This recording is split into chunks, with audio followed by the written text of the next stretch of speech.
Bueno, pues vamos a continuar con Manuel Pena Chayán, que según he visto es gallego y supongo que estoy orgulloso de ello, ¿verdad? Además de eso, es manager en Minsight, en el área de soluciones, cuenta con más de 20 años de experiencia en el sector público y está especializado en la transformación digital públicas. Es licenciado en Derecho, pero cuenta con un máster en Comercio Electrónico por la Universidad de Santiago de Compostela. Dispone de certificaciones de Price2, de TUGAF, de Scrum, de YouTube sobre participación ciudadana, es decir, engagement, poniendo el centro al ciudadano, que lo estuve mirando ayer por la tarde y me parece muy interesante. Hoy nos va a hablar del estado de madurez de la digitalización de los servicios públicos. Muchísimas gracias y cuando quieras. Buenos días a todas y a todos. Antes de nada, gracias al colegio por la invitación que nos cursan a Minsight para dar nuestra visión del estado de madurez de los servicios públicos digitales. Pertenezco al área de soluciones de administraciones públicas de Minsight, en donde estamos especializados en acompañar a nuestros clientes en procesos de transformación y digitalización de los servicios públicos digitales, especialmente en los ámbitos de justicia, servicios sociales, tributos, activos y en lo que es el gobierno digital de manera transversal, ¿vale? Y de hecho tenemos el privilegio de participar en proyectos de transformación con la Generalitat, en los proyectos de SIC, de mantenimiento de las aplicaciones, ¿vale? Bueno, empezar hablando de estado de madurez para mí implicaba, a ver si esto avanza.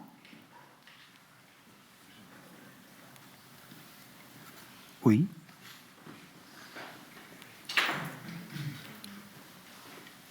Problemas técnicos.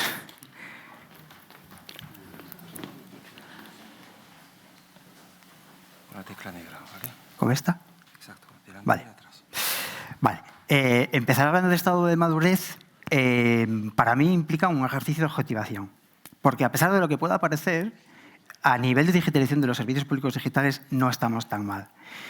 Y hay que probablemente buscar un punto de equilibrio. Es decir, ni estamos al nivel de Estonia en madurez digital, ¿vale? Ni esta es la España de Mariano José de Larra, devuelva usted mañana, ¿vale? Hay camino por recorrer, pero veremos cómo ahora los datos estadísticos nos van a decir que estamos mejor que la media europea.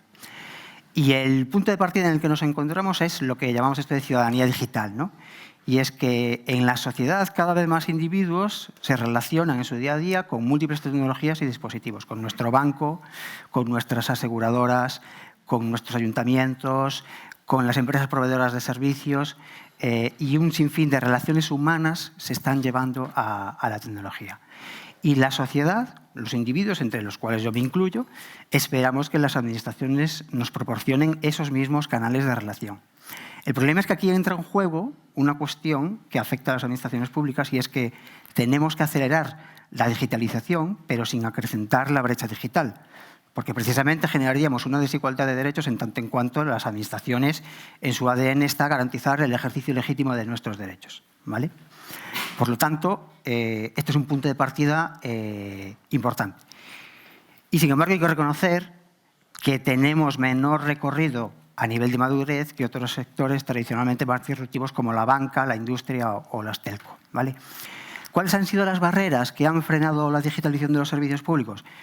El tema de las barreras daría para un evento completo seguramente y cuando hemos charlado con nuestros clientes de este tema de las barreras ha generado unos diálogos muy interesantes. Aquí simplemente hemos querido resumir las más importantes, o por lo menos las que para mí tienen más relevancia. En primer lugar, barreras en los procesos. Nosotros seguimos viendo una mirada muy interna, muy ligada a la tramitación, al expediente, al proceso y no tanto al ciudadano. Yo siempre cuento que cuando nació la Ley 11/2007 hubo un boom de proyectos de tramitación de expedientes y nos pasábamos meses y meses y meses levantando requisitos de los flujos de los procedimientos. Cuando teníamos el procedimiento lo implantábamos en el tramitador, poníamos en marcha el procedimiento, formábamos a los empleados y luego alguien decía, ¿y ahora para el ciudadano qué tenemos?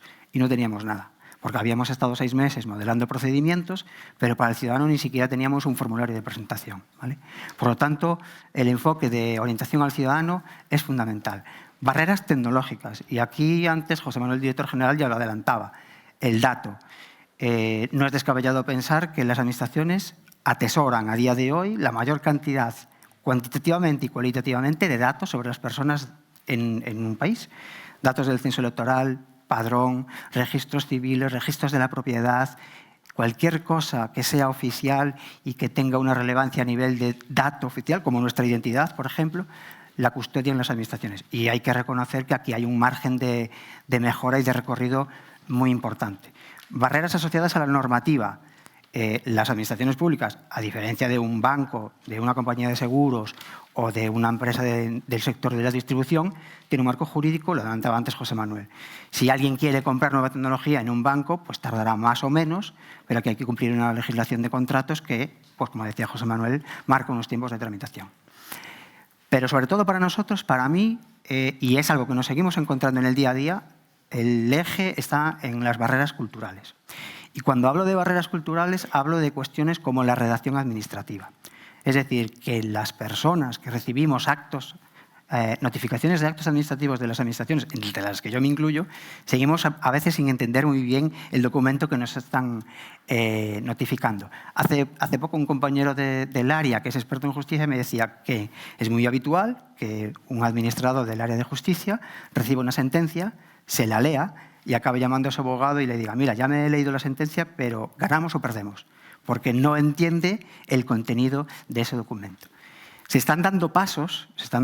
El Tribunal Constitucional, por cierto, sacaba hace poco unas guías, unas recomendaciones para la presentación de recursos de amparo que, más allá de cuestiones de formato, interlineado, tipo de fuente, obliga a cubrir un formulario con una serie de campos, entre los cuales está un resumen de la pretensión.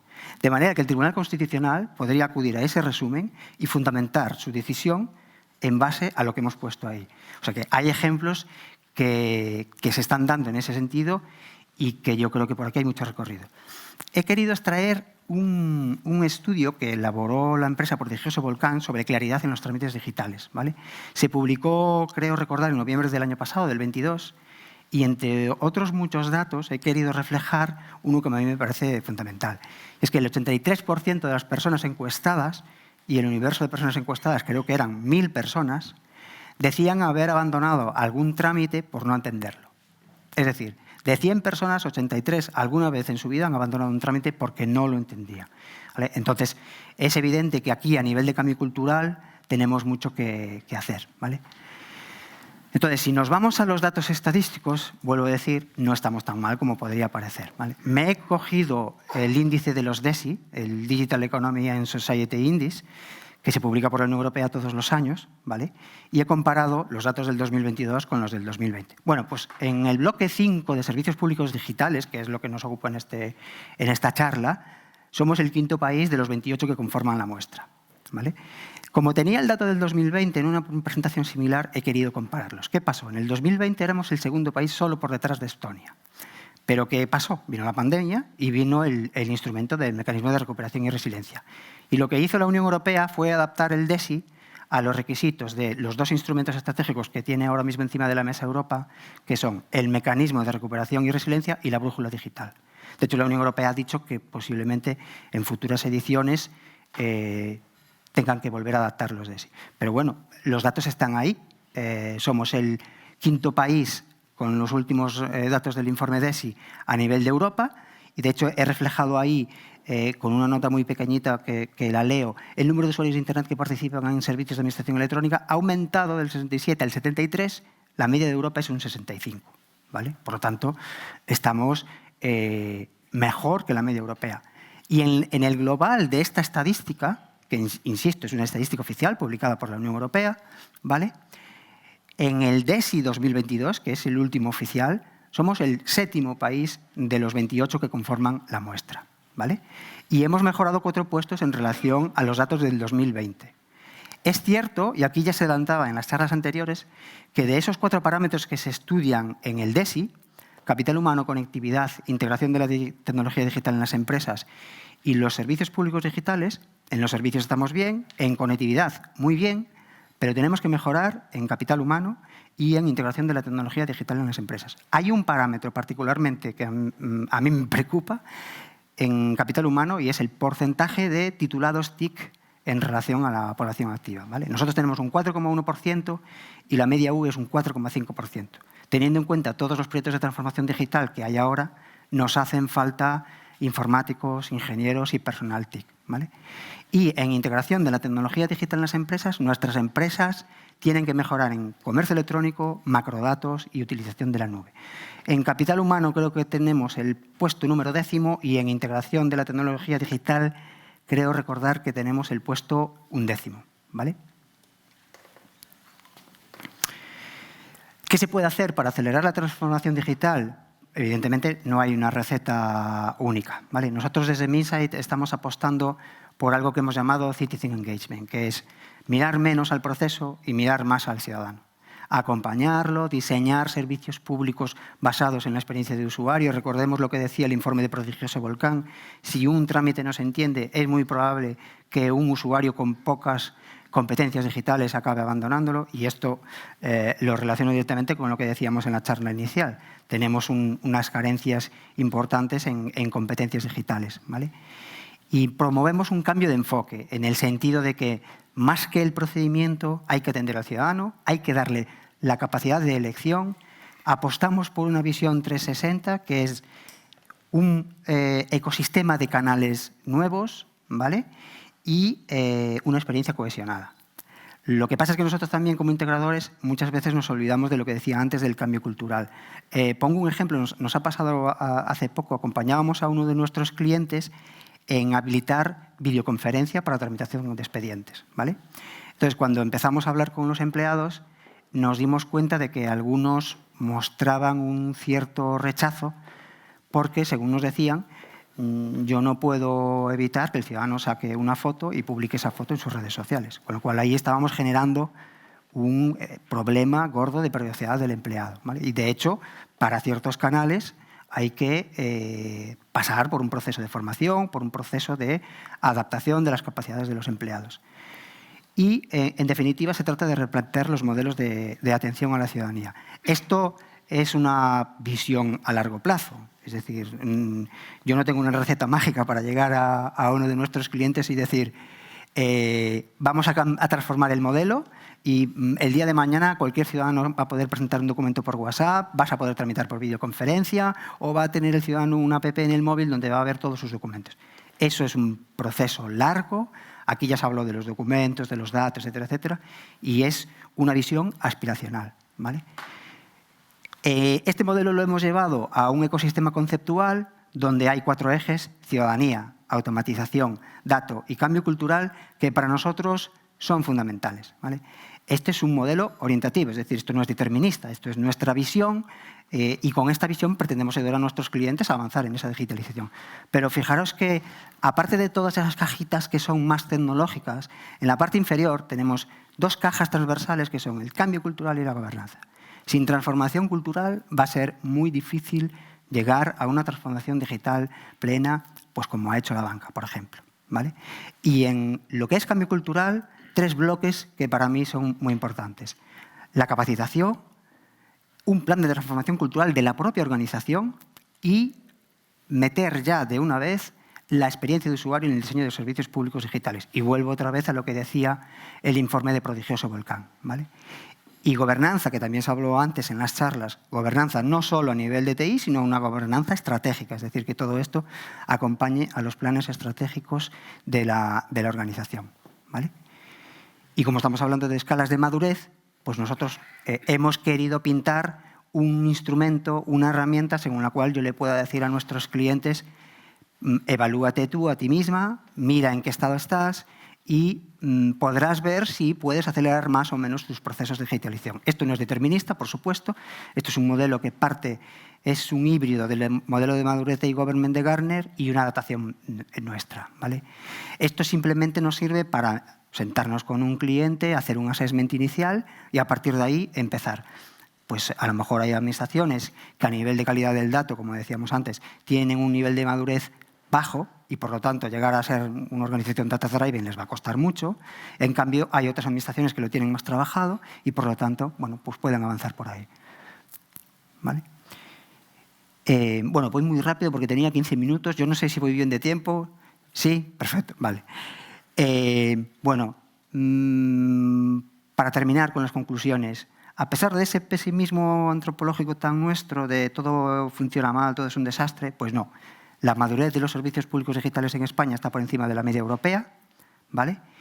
Y yo creo que hay que poner en valor el esfuerzo que están haciendo las administraciones en aumentar sus procesos de digitalización.